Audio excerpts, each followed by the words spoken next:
Hey, welcome back. Pretty stoked for this one today because this one's more of a personal journey that I've been on ever since I was young. My dad's had a knife like this. This is not the exact one, but it's a Normark. I don't know if you call it a hunting knife or a camping knife or whatever, fishing knife, boat knife, whatever.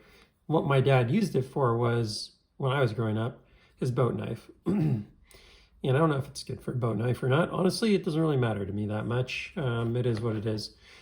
But it's pretty cool. These are like circa 1967. My dad was, it may have had even models before that, but my dad, was born in around 54. And that's what I grew up believing a knife should be like. And actually, now that I get it in hand and know knives super well, it's almost the perfect ergo. And I don't think it's just because I'm used to it. I'm pretty sure it's because it's really good. I talk a lot about this, the need to put the first two fingers into a gap and then kind of have this hump in the middle, and this makes knives feel really good. So, what is the drawback? Not the best blade steel of all time, not easy to sharpen. It's fine to sharpen, I guess, but they're not great. You can see how soft the metal is from the damage on here. In fact, look at some of this chipping in the front here. You can see this knife doesn't look like it was that used based on the handle and stuff, right? I mean, certainly used, but pretty crazy how beat up it is. So I thought it'd be really cool to make my dad, and I didn't make it myself, but contract to have made for my dad the same knife in a really high quality blade steel. So I had David Bennett from North Border Blades here in Bellingham do just that. And add in a lanyard hold here, because I'm going to put in, one of the things that happened when we were young is he dropped this while he was cutting a rope out from in our propeller. And he almost lost it. He caught it on his foot and then grabbed it with his hand. But I'll put in a little floaty here, which will be kind of funny. But this is made of Magnacut. And so now he's got a premium blade steel. Generally, the rest of the knife's similar. It is a little thicker on the blade stock thickness and actually makes the weight a little heftier. The handle's a little smaller and the blade's just a touch shorter here, which is fine. You don't need this much blade length, frankly, for what it does.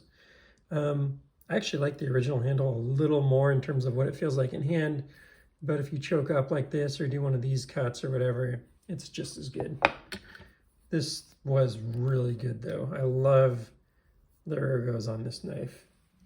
Reminds me a little bit of the Demco handle in terms of the bigger belly here. I don't know if that's the right term. The bigger hump here, but without this guy, which I prefer not having that, frankly. So yeah, I just happened to have gotten a similar one. I was thinking maybe he wasn't going to be able to do the sheath for me. He ended up doing the sheath for me, so that's cool. But I did get this one that came with like a brand new sheath in case I wanted to use this, and then it all fits in there if I want to. Or this one fits in there too, actually. Kind of curious. Yeah. Now what's interesting is this one, you'll notice, is a different logo. This one's Normark. This thing's pretty beat up. In fact, the little tab at the end, I don't know what that's called, but they leave a little leather on there sticking off. That's even torn off of this one. This is Normark.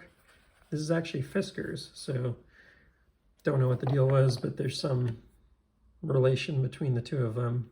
And I guess maybe Normark made these for Fiskars. I don't know what the deal is. This one's kind of cheapo though, although it says Finland.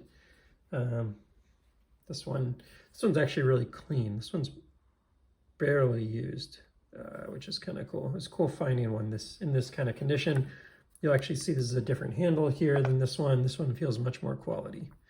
You can see this one's, what's the term for that? Pined? I can't remember what the heck the term is for that. This one,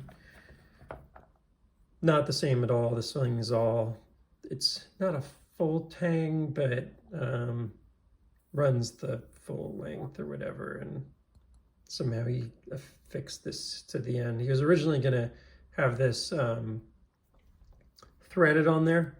This is, basically up here. This, by the way, I didn't even mention what the handle was. It's an epoxy, so this actually is formed in an epoxy, and it was like this big when he started, and he shaped that epoxy down into the handle that you see, which is pretty cool. So there's a little bit of marbling in there because he put a little fleck in there, like some sort of epoxy flake in there or whatever. So although I don't have good lighting here right now, you actually see the tang in there all the way to the end, which is kind of cool.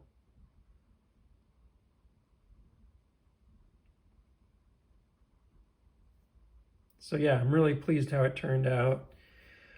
He did actually like a convex grind on it, which is pretty cool. So first he, flat grounded essentially, and then the edge is like this pretty big convex edge, which will be really resilient.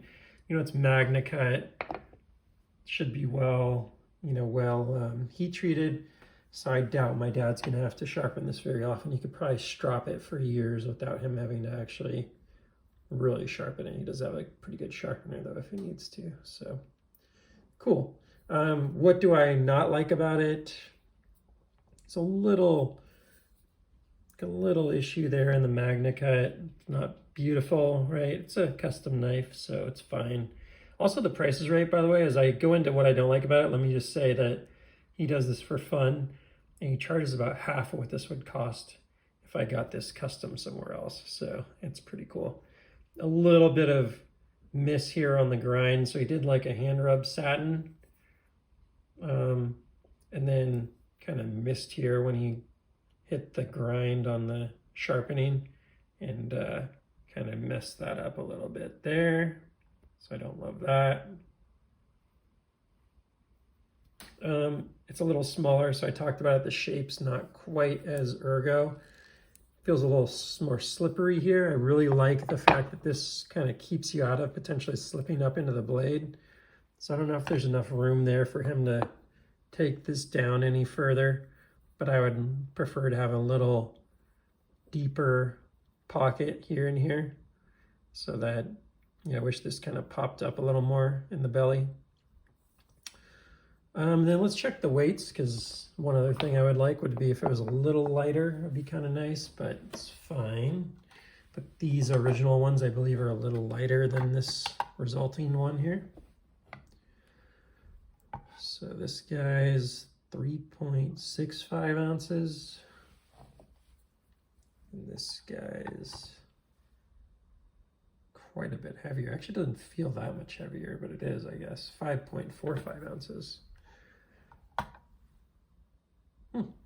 And so freaking almost 2 ounces more. Definitely a difference here on the blade stock thickness. Let me get this out of here. It always messes with my video. Definitely a difference here on the blade stock thickness, which I imagine is the majority of the weight difference. Dang it, I can never get there we go. Huge difference, probably 20-30% thicker blade stock there. The rest of it's really similar though. So if I line this up kind of like for like, it's a really nice execution. I'm really pleased with it. So we'll see what he thinks when he gets it. Want him to go use it. This would not be, if he wants to put it on the shelf, he can, but my goal is to throw a floaty on there, let him go get to work, see what Magnacut can do for him. So be pretty cool to see what he thinks. But appreciate David over at North Border Blades for doing this for me here in Bellingham, Washington, made locally, and excited to get it in my dad's hands. That is all for now. Please like, subscribe, and I will see you on the next one. Take care.